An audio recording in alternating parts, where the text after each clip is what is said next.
How's your summer? It's been good. Yeah, it's been obviously it speeds up this time of year, the last month or so, but got to spend lots of time with the family and friends, and it was a beautiful summer in Edmonton, so it was one of those things that tried to actually golf a little more. Speaking of which, I hate to be the guy to ask, but any contract updates or just leaving that to the agent? yeah, well, no, I haven't heard anything new as of now. Okay. It's been kind of a crazy couple days here with everything when it comes to travel and me losing my bags and stuff. So they found them, so Oh, yeah, good. yeah. Got two. It was a long day at the airport, so. What airline? I'm not gonna say. Okay. Good move. No, I didn't actually bring my golf clubs, but everything else has officially made it. So, been focused on the little things as well. The initials AC. I cannot comment. Don't want to throw them under the bus. I honestly think traveling right now with any airline honestly has been up and down or hit or miss, and I definitely missed. That's for sure. Yeah. Obviously, a huge year for you. What is your mindset going into it? If you don't have a deal, when the puck is dropped in October, is it going to be something that weighs on you? How do you approach it? I'm approaching it just getting ready for game one. I think it's just getting my game, and when it comes to, I guess, contract talks, it's one of those things where, you need two sides of Tango, and whenever that happens, that happens. But it's one of those things where it's not necessarily my main focus. Obviously, it's a big year for our team in general, and I know that if I'm, doing my part and having success with production and certain things, that'll help our team. So I think it goes hand in hand, and it's one of those things that I'm just ready to get the season started. I'm excited for it, and just about staying healthy. Having faced uncertainty in the past, does that sort of help you with maybe the future here in terms of how you adjust your focus? Yeah, I mean, I think that there's a lot of things that were said about our team last summer, and just in general, for myself, it's been ups and downs. So I think that I've learned a lot about myself. I think that last year was kind of me becoming myself in a sense, and I know I have more to give, and it's one of those things where I worked hard this off season. I feel ready to go, and I'm just excited to get back out there. Were you ever 100% after the injuries at the Winter Classic? I think so, yeah. I think the medical staff did a great job of kind of giving me the time that I needed. Obviously, we were in a position where we could kind of, take it slow in terms of, when I came back. And you never know how you're going to feel, but I felt pretty good, for the rest of the season, for sure. What do you make of the challenge of not having the crease down the middle anymore? You guys played pretty well within the last 2 years. Yeah, no, it's obviously just in general, losing Bergie obviously hurts. It's one of those things where you can say cliches or anything, but he's a pretty big, he was a pretty big part of our locker room, obviously, this organization. We all know that. And on the flip side of that, I think it's one of those things where there's lots of guys that have opportunities to step into roles that come into leadership and come into things that more so help off the ice than on the ice. But obviously, Ryan Shaka with him for 2 years, I'm going to miss him. Guy went out with a 27-goal selfie season, so I have a lot of respect for him, and obviously, Hall of Famer. So I was lucky to get those reps with him. Were you able to take this sort of from when Charlie was down the middle with you guys, games 3 and 4? Did you sort of take out of that? Yeah, I thought he stepped up. I thought it was, I actually haven't thought about the series in a while, but I think that he was solid in those games. I've played with Charlie before as well, with different kind of guys on the left and on the right, so I feel comfortable playing with Charlie. I always have, and I think he's a guy that always has had good starts and always comes to camp ready and prepared. And I think it's one of those things where it's like I said earlier, opportunity for guys to be kind of put in some different roles and build their game. I think that's what every player wants, and that's what the task at hand is. Coach was just telling us about you, saying he liked it last year. He felt you went from being a complimentary player to, like you just said, to being yourself and doing it on your own. What you said last summer, you tried to focus on, because was that one of the things you focused on? Just kind of doing your job, and other stuff will happen. Yeah, exactly. Just know where my game's at, and I think it's just not necessarily being selfish, but just focusing on what I can bring to the table per night. And I think that with my speed, that's the biggest thing where I can cause some chaos in the forecheck or just in general when it comes to rush plays. I think it's one of those things that that's one thing I'm looking to do more of. I agree with Monty. As the year went on, I thought that there were certain times where I was more confident, more comfortable in doing those things, and the only way you can get better at is if you keep trying, and you're going to fail sometimes, but it's one of those things that when I'm playing well, that's what I just do naturally.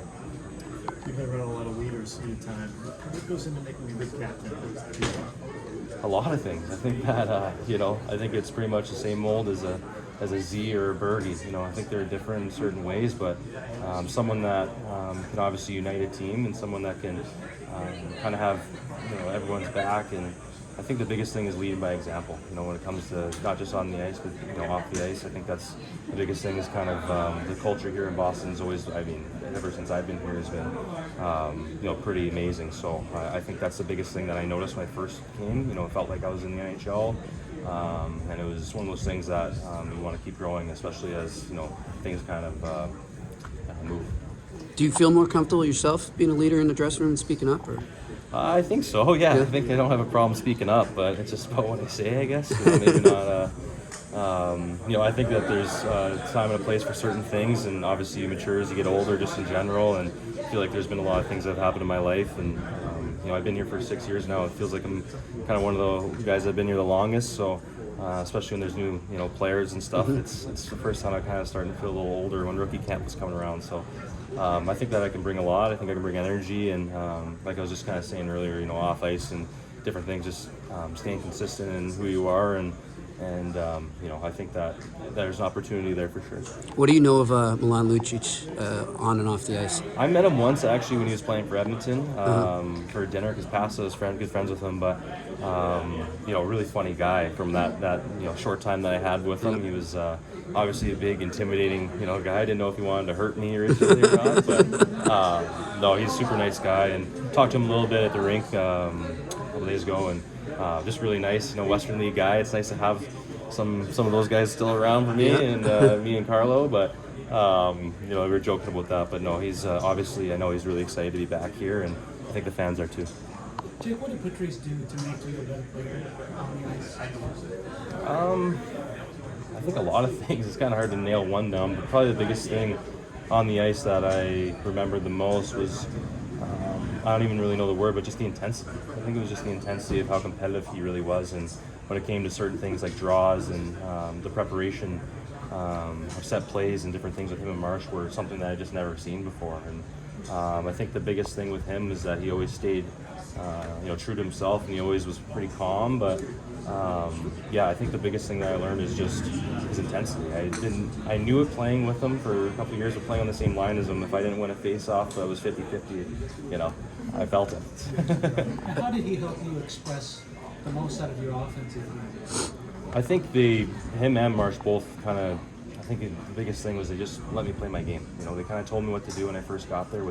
I asked what they needed and what I could bring to them, and then that kind of just blossomed my game. And also with the intention and just the fact that you're playing against the best lines every single night, and you got to be ready to go, or else you'll get embarrassed or lose your spot on that line. So it kind of brought a new look on that side of things. Not that it wasn't necessarily intense before, but when you're going up against the best players in the league, it's a little bit different when you prepare for that every game.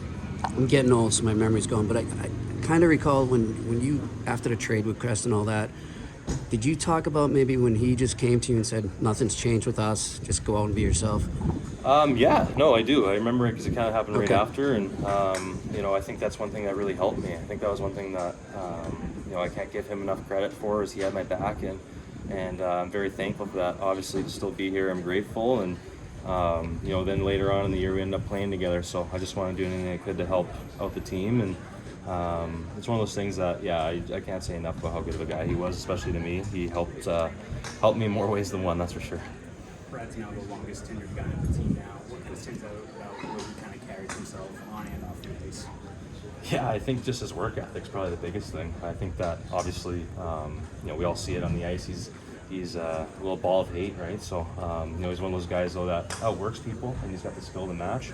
And obviously his off ice is the same way. And I think he leads in that category of intensity and kind of the same similar things like Z and Bergie, like we were saying with the culture. So I know that it's obviously probably longest tenure. That's kind of well, I guess it's that time, right? But I think that he is always knows what he needs to do and knows what he needs to do to get ready. I remember I was leaving. I think it was like the first week or second week of after the off season. He was already skating, so he's gonna be ready to go.